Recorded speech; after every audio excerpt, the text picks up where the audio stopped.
Hey, this is DoXDF, and today we're looking at the Advent of Code 2016, Day 11, Radioisotope Thermoelectric Generators. And we're doing this as part of the Advent revival of code in the Python Discord. So before I jump into the challenge, I'm going to say I have been fumbling about with this one for over an hour now. And I finally got it to a state where I think it works, and I decided the video was just not going to be entertaining to watch, so I scrapped it all. I made a few notes and RMRF the whole directory, and we're going to start again, and I see if I can recreate it with a little bit less flailing. But this one is really hard. So there's a lot of story here, but what it really comes down to is you have microchips and you have generators, and you have an elevator, and you've got these floors. And so an elevator can move up a floor or down a floor. Obviously not below zero and not above the top floor. And it can carry not zero. It has to always have something in it. So it has to either have one or two items in it. So if I'm elevator here, I can move up to the second floor and I could take either the H microchip or the L microchip. But there's a problem. You cannot, when you stop on a floor, even just to pass through it, you cannot expose a microchip to a generator that is not its own unless its own is with it. So if I take HM up here and leave it on this floor, I could then bring LG down somehow. If I could bring LG down, say I carry HG up and then come down with both, and it'd be fine because HM has its own generator, so it's protected. And but if HM is on a floor with LG and not HG, boom, you've got an invalid state, you lose. So the question is, with these rules, what's the fewest number of steps to carry everything to the top floor? You're going to get input. We are going to get input that looks like this, which just says like the first floor has, and that's going to have a list of like microchips and generators, and that's it. So we just have to figure it out. This is, like I said, this is super tricky. So let's go take a look. Genday, day 11. I went over all the details in the script, but it's going to make me my stubs and get my input here. My input's not that much more complicated than the example input, except for a few more things. So, but still, 1, 2, 3, 4, 5, 6, 7, 8, 9, 10. So 10 things instead of 4. So it's not like huge, but the number, because we're gonna have to brute force the number of all the steps, it's gonna become a lot. I know I said I was gonna be doing tests. I'm not going to do tests for this one. It's just, I'm going to write some classes. I could write tests for the individual classes to make sure they return things as expected. And maybe that would be a good idea. Maybe I won't delete this file quite yet in case we come back to it, but it's too much. It's going to go too slow. And frankly, this video is going to get quite long, even my knowing how to do it already, I think, or having at least put together a plan. So let's come down here. We're going to start making some classes. We're going to call, the first class is going to be called an item. And what's cool about this is I was playing around with it. We've got our init. And it's just going to take an element, a string. I'm trying to get better about type annotating. I won't always do it. Sometimes I make a mistake, but anyway. So, and it's just going to have self element equal to element. Cool. And now what's cool about this class is going to represent a generator or a chip. And so what we can do down here is we can say class gen is going to be an item, and we can really just pass. We can do class chip, also an item, and pass. And what we're going to do is we're going to have these two classes, gen and chip, and they're both going to have basically all the same things. But for example, if we want to like make a string out of it, because this will be really helpful for debugging, which I'm assuming we're going to have to do at some point, as well as for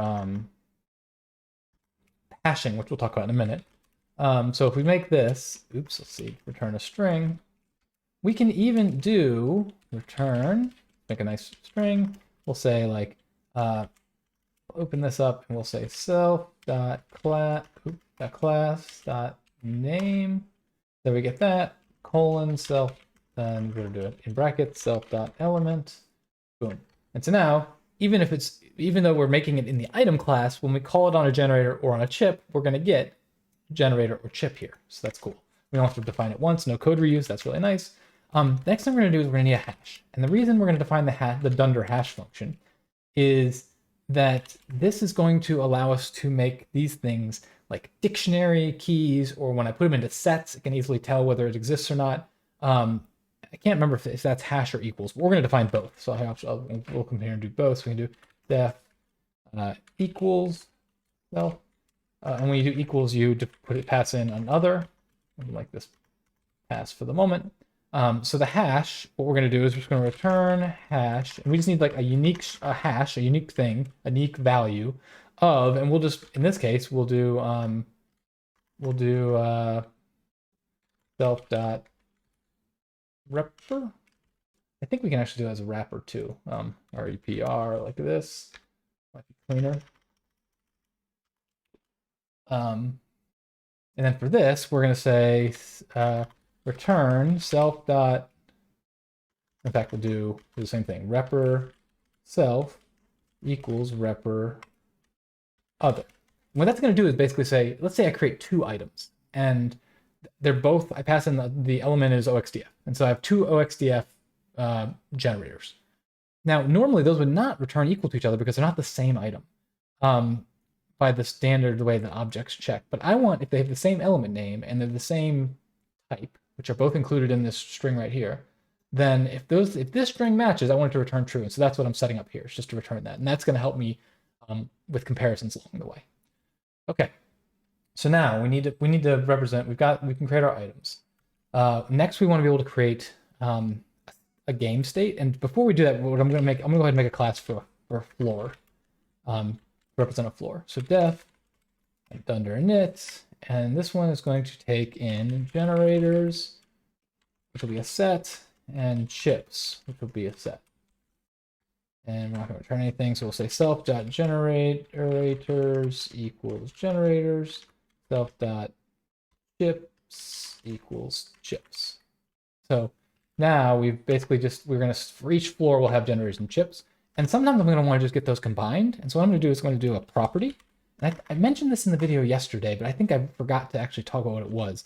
This is a special function. So if I call, let's see, what am I called? Items, self, and we're going to return a list of item. Better bring that list in here from typing import list. This is how you type a list. And now I'm going to return self.generators.union self.chips. Actually, that's going to be a set of items. I'm doing it this way. Like that. Is that? There we go. I wonder if there's a set I'm supposed to be importing here. No. Yes. Okay, we'll do it that way. Okay. So basically, now when I can just call dot items, and not as a function, just as a property, like I would call dot chips, and I'll just get back both of these things. I'll get back the combination, and so it allows me to kind of treat this function as if it was just one of these items I can grab normally. So I'm going to need a way to remove an item from a floor and add an item to a floor. So I'm going to call it def, and I'll call it like give, which is like to give it away. So if I'm going to take this thing and no longer have it, I'll say if is instance item, and you're going to need some parentheses, item, comma, gen, self.generators, and I'm not doing error checking here because I'm only going to do this when I know it's in the list. Remove item, else, self.chips.remove, remove item. Item. So now I've given myself the ability to take away an item from a floor. I'm also going to say get self item none. And so if it'll be very similar is instance self not self item comma gen self.generators dot add item else self.chips dot add item. Okay, so now I can add items to it too. I can do the same. Let's see. I guess now we can talk about the state class. So I'm going to call this state, and this class is going to def under init. And so what are we going to hold in our state? Well, for one, we're going to need the elevator. So we'll call it elevator floor, let's call it elevator. We'll know that's an integer. Where's the elevator? We're going to need floors. And that is going to be a list of floor. And we're going to need steps. We're going to know how far we've gone to get to this state. And that'll be an int. And that should be good there. So now we can just say self.elevator elevator equals elevator. I don't know why I'm saying elevator weirdly. Self.floors equals floors. Self.steps equals steps. And one other thing I'm going to want to keep track of as I go here. And the idea is going to be, I'm going to need to know what my top floor is. So I'm just going to calculate that here because it's easier than having to calculate it over and over again. So I'll do that for sure. So top floor equals, and we can just do len floors like that. The other thing I want to know is what the bottom floor I still care about is. And that's going to actually change because if you think we're moving everything up, there's going to be no case where if there's nothing on floor 0, or floor 0, there's no case where I ever need to move something back to floor 0. That might be a flawed assumption. There's a chance we could hit to a point where we just can't move up. We could never succeed. But I'm going to make an assumption that we always want to be moving up. And then if it's a valid state, there's no reason to move things up in a way that we then have to move them back down. If that's the case, we'll do another property here. Because we want our bottom floor to look just like top floor. So we'll call this bottom floor. Self returns an int. And this time we're going to say for I in range len self.floors.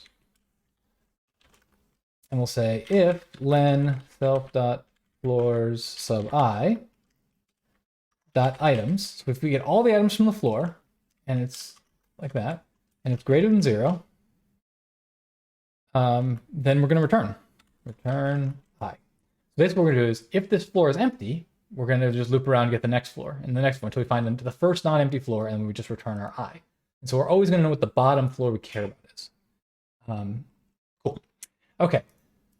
Let's see. I'm going to want to be able to see what a state looks like. And so for the sake of doing that, let's see. We'll give it a repr on self and returns a string. And I'm going to say it's something like, let's look at this, self.steps, because we don't know how far we've gone.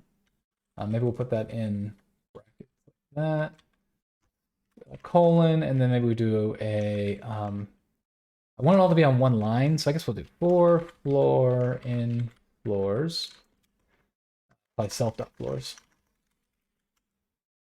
Now we can do response plus equals, and then we're going to add on, let's see, we'll open up with a bracket, we'll close with a bracket. Ooh, we're getting kind of messy here. We're doing some like really ugly string work here, but that's okay. And now we're going to want to do like comma dot join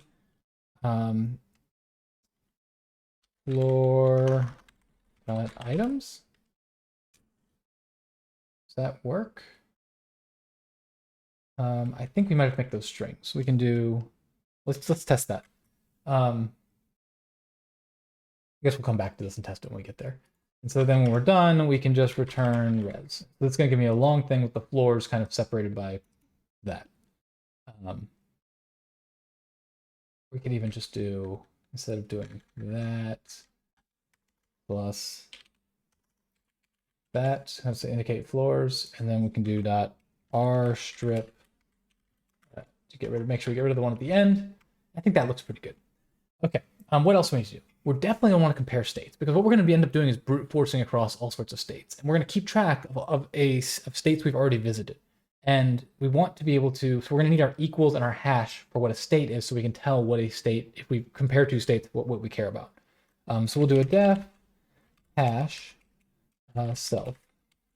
And this is one of the things that I played around with for a long time, and I finally got something I was really happy with. And the important thing to remember is, I'll go to an example where in the puzzle input, or the puzzle example, I had two things. I had helium and lithium, right? If I have, let's say, helium, the helium microchip, the helium generator, and the lithium generator on floor 2, and the lithium chip on floor 1. And then if I were to switch it, so the lithium, I had the lithium chip and the lithium generator, and both generators and the lithium chip on floor 2, and the helium chip on floor 1. effectively those are actually the same state. Because in either case, it doesn't matter what the names are. The order doesn't matter. The names are just names. What really matters is the pairs of generators and chips and what floors they're on. So if I have a pair that's on 1 and 2 and another pair that's on 2 and 2, that's it doesn't matter which thing is 1 and 2 and 2 and 2. They're the same state. And so I want my hash to reflect that. So what I'm actually going to do is I'm going to go through and I'm going to get these pairs of ints that represent the floors of the different generators. And I'm just going to sort them from low to high. So they're the same every time. And then I don't care what the names are. So I'm going to, there's probably a better way to do this. It was very awkward to figure this out, but this is kind of ugly, but we're going to go for it. So we're going to do for ifloor in enumerate self.floors. And then we'll say for chip in floor.chips. And we'll say item pair sub chip element equals. And so now we should have, when we finish this loop, is item pair for each chip element with floor the chip is on, beginning of a list. And so now we can do the same thing again. For I, floor in enumerate self.floors for gen in floor.generators item pair gen.element append. Now it's very, you think like, oh, it's an anti-pattern and see the same loop like this, but what I really want to do is I want to make sure I get all the chips in. So all the chips come first, because what I don't want is if I hit the generator on floor 0 and the chip on floor 1, I don't want that to have to be a 0, 1. I want that to be a 1, 0. And so I'm going to put all the chips as the first set and all the chips as the second set, the second item in the list. And then I can say return. What are we going to do? We're going to take item pairs and we're going to do dot values. So basically, because I've set this up as a dictionary, the element is the key and the chip comma the chip number comma floor number is the value. So now I'm just gonna get the values. That's all I care about. I don't care about the name. And I do care where the elevator is. So I'm gonna make sure that I'm gonna need to put that in there as well. First, I need to sort this. So I'm gonna do sorted item pair, so that way no matter, it always comes out the same. Now I need to turn that into a string. So I'll do that. And then I can add that to plus string of self.elevator just to make sure I get that as well. So now I've got this kind of wonky string that doesn't actually mean anything, but it's going to be unique per state, which is what I'm looking for. And I'm just going to call the hash function to make sure I return a hash on the whole thing. And now I should have something where my states, according to my criteria, are equal or not equal. And in fact, I will use that to make the equals thing. Def equal self other. And I can just do return hash self equals hash. And that should now tell me if they're equal. Okay, now from a given state, I also want to know, is it complete? So like I can do def is complete. In fact, let's actually, since we're being nice about this, we'll make this a property. Def is complete self bool. And all we're going to do here, what do we do? So we're going to say f for f in self.floors. We don't care about the top floor. So we want to make sure that we just get all the floors but the top floor. And now we can say f dot items. And we want put this like this. We have a generator, so we want f dot items. And we want that, we want to know really, is the length of it 0. So we can do len of f dot items equals 0. And so now we're going to check each floor. And if all of these are 0, then we're done. So if every floor except for the top one is empty, then we're done. So we can do return that. And that is all we need for is complete. Now we also need a way to check and see if a state is valid. So we'll do another one, property def is valid self bool. So how are we going to do this one? We're going to do for floor in self.floors. We'll say if floor.generators is equal to an empty set. So if there's no generators on the floor, then we're good. The floor's not, no problem with this floor. Otherwise, we can do for chip in floor.chips.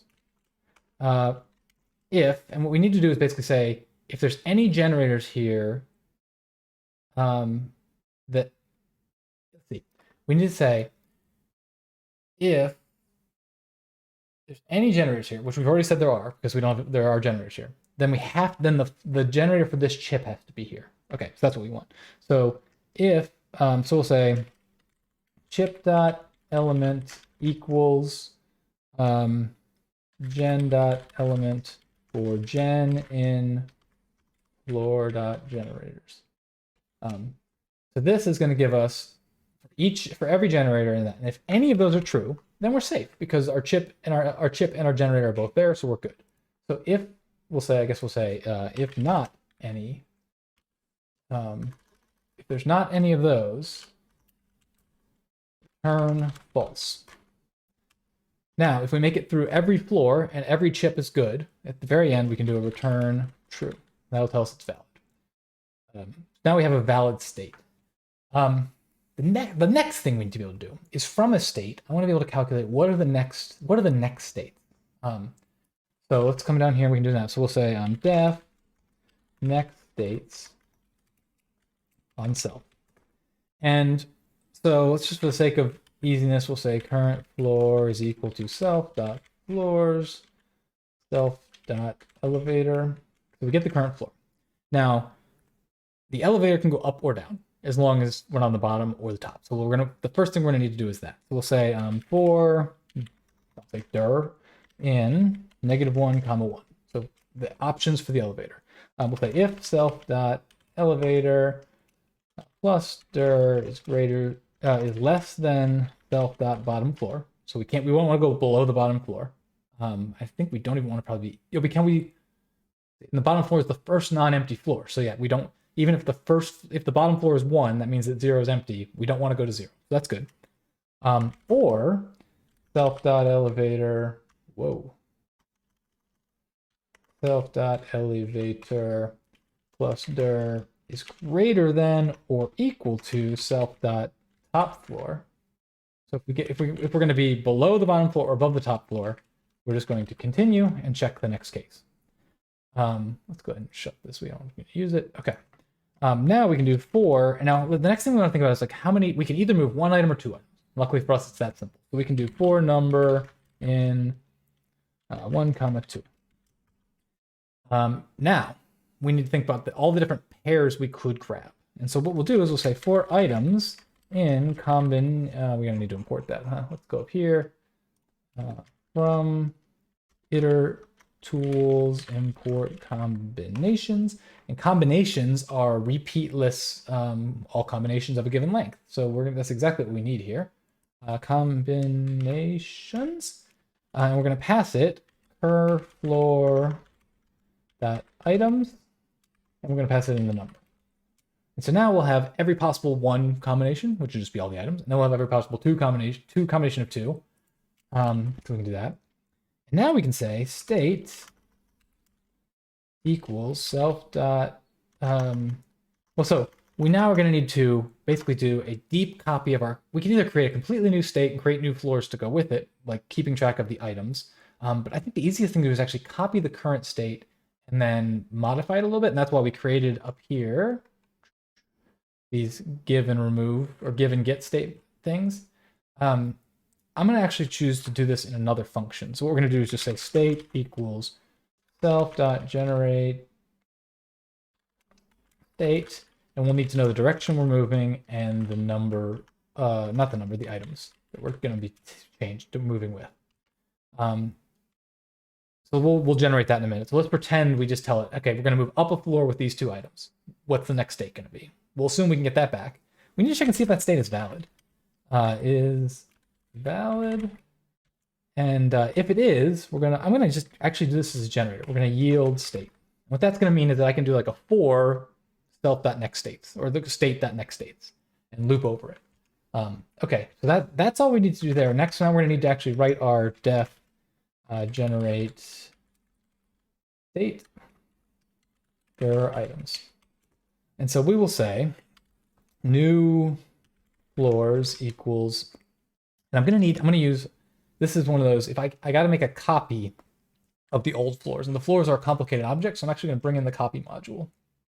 Let's see, we'll go import copy, and go down here. We can do copy.deepCopy self.floors self.floors. I don't know why that's not working. Oh, because I didn't pass self in. So there we go. Self.floors of self.elevator. So we're going to make a copy. We'll have a new copy of the floors. And now we can say for item in items, new floors sub self.elevator dot give. So we're going to remove item from there. And we'll say new floors of self.elevator plus dir dot get item. And then we should be able to, now we have these floors, we can return state where elevator equals self.elevator plus dir. Then we'll have the next item we're going to need is floors equals new floors, and steps equals self.steps plus 1. So basically we've moved around the items on the floor. We're going to put the elevator in the new spot. We're going to put steps up 1, and we've got a new state here. And so that's going to generate a state, which is what we want up here. I actually think this is really solid. To test, to go forward with this, the next thing we need to do is actually figure out how to parse this. So we're going to pass in our puzzle input here. We can take a look at our, I think we already pulled that up and looked at it a little bit. We have it here. We need to be able to parse this into a state. So let's do that next. I'm going to use regex to pull out, basically for each floor, I'm just going to find, so if it's a polonium generator or a, that, you know, element dash compatible, I don't know why it's not looping for me here. So I'm either going to look for something space generator or something dash compatible space microchip. So that should be easy enough to find. In fact, we'll just make that. So we'll say microchip regex equals re dot import re right there. Someone once told me, and I think it's best practice, to keep your imports sorted by alphabetically. So I just by habit try to do that now. Okay, let's see. So we are re.compile. So we only have to do it once. And I think speed is going to be a thing here because I ran into some issues where it was. Let's see. So we want to do microchip. Where's the micro? Here we go. Microchip. So that's the phrase we want to look for right there. And I'm just going to take this out, put a wrap around it, and let's see, let me mute that. This will be word characters. So when I get that, now I will get those. And the other thing I need here is this will be our generator regex, and that looks like just the word generator. I probably don't really need to be copying this. Space there. So that those two regexes should give us what we need as far as finding it. So now we can just say floors equals like this. So we can do for line in puzzle input dot. It's just a good habit to strip it, do split lines. Now for each line, we'll say chips is equal to chip on S for S in microchip regex dot find all lines. So I'm going to find all the instances of the chip in the line, and I'm going to, for each one of those, I'm going to create a chip object. I'm going to set it in here. I'm just going to make this a set. I can then say generators equals, do the same thing. Gen S for S in generator regex dot find all line.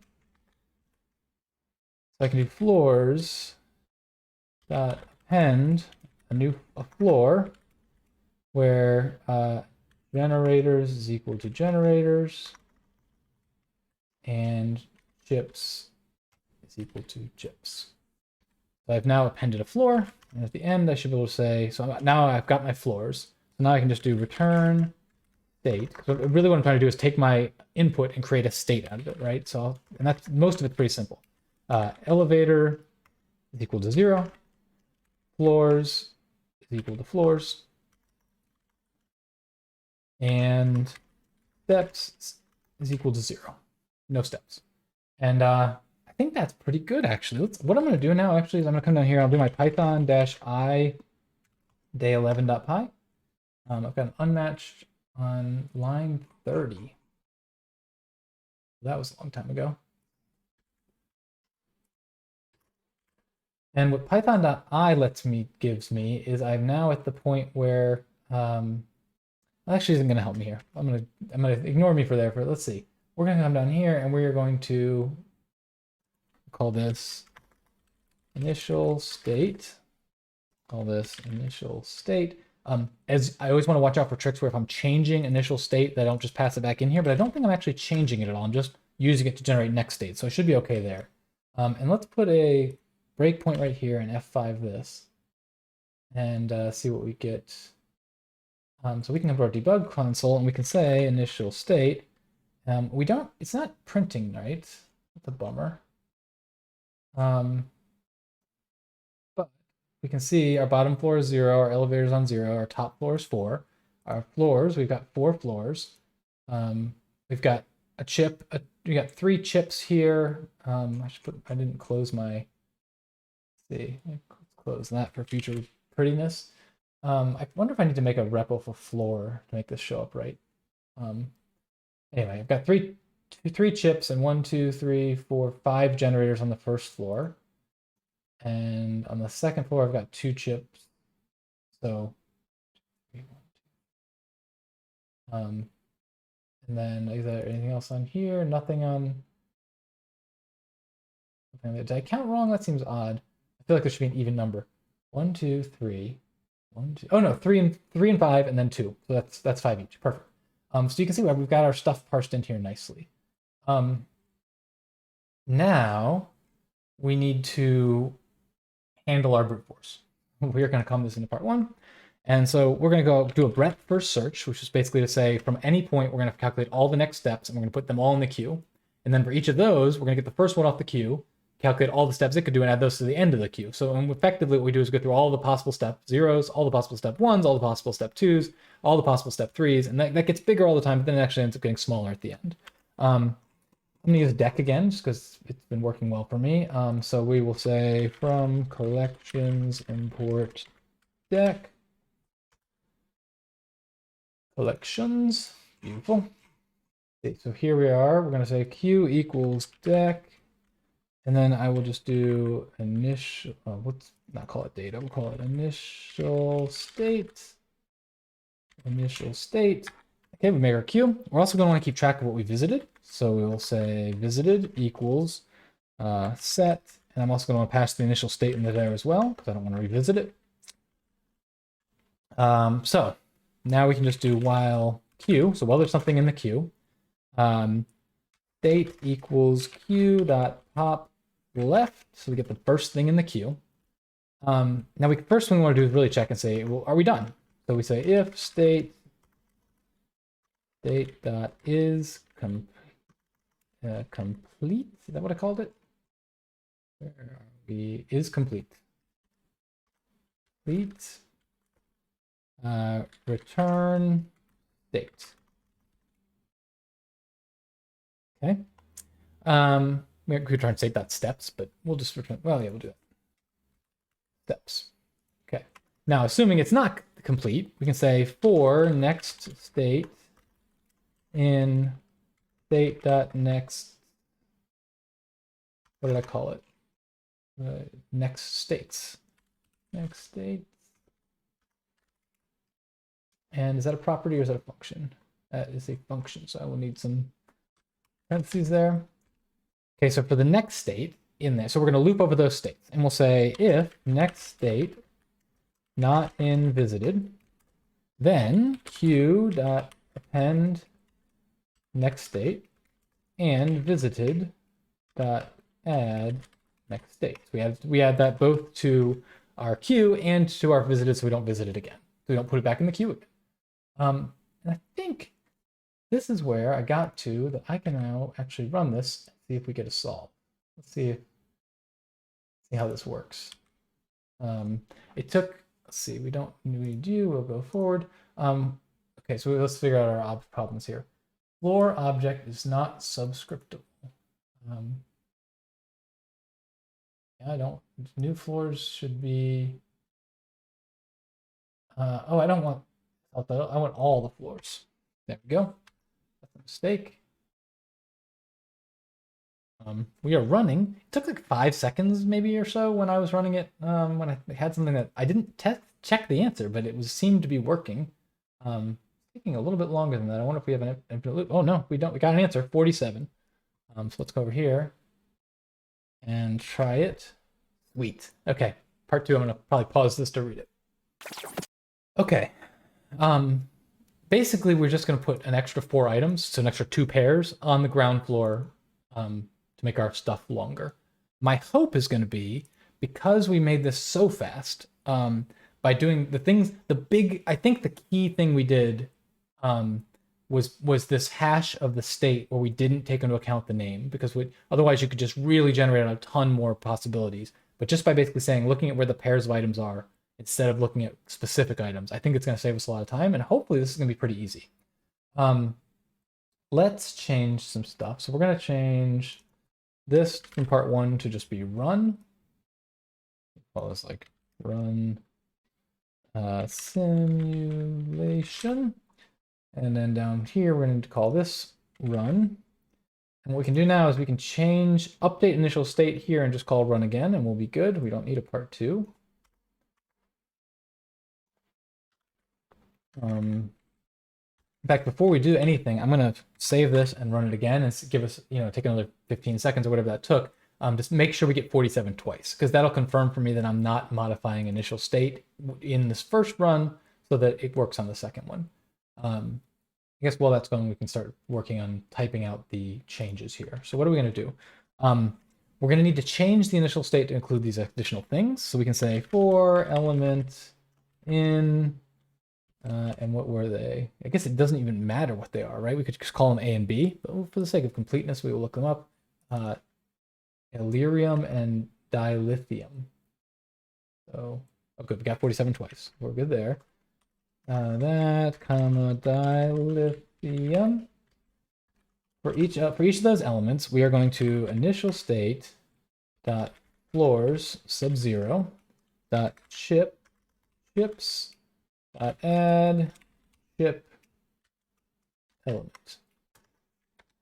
And we're going to do the same thing, initial state dot floors sub 0 dot generators dot add gen element. So basically what we're going to do is for each of these things, we're going to add it to the initial state, and we're just going to run the initial state again. I'm going to go ahead and hit F5. Actually, I think it runs slower when I do it here. I'm going to cancel that.